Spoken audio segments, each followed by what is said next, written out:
परमेश्वरलाई धन्यवाद दिँदै आजको सुन्दर दिनमा म तपाईहरुको अगाडि आएको छु। स्वदेश विदेश जहाँ हुनु भए तापनि तपाईहरुलाई जय मसीह अभिवादन। अनि भजन सङ्ग्रह 96 को 7 को भजनद्वारा त्यो वचन पनि मैले तपाईहरुको अगाडि ल्याएको छु हैन।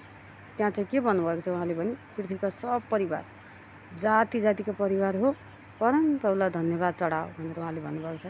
त्यो साथै सब पृथ्वीको मान्छेलाई उहाँले धन्यवाद र उहाँको सामुन्ने आउने आज्ञा गर्नुभएको छ है। त्यो साथसाथै म नयाँ भजन पनि गाउने छु।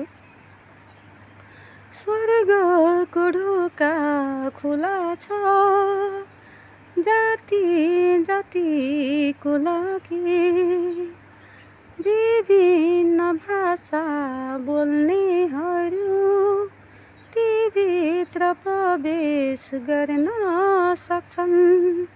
स्वर्गको ढोका खुला छ जाति जातिको लागि, विभिन्न भाषा बोल्नेहरू ती भित्र प्रवेश गर्न सक्छन्। प्रभुलाई एकदम धन्यवाद भएको छैन त।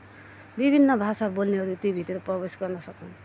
जब परमप्रभुलाई स्वीकारेर परमप्रभुको चरणमा जान्छन् र तिनीहरूको लागि चाहिँ स्वर्गको ढोका दिनरात खुला छ उहाँले भन्नुभएको छ। यो भजन वचनले तपाईहरुलाई आशिष मिलेको होस्।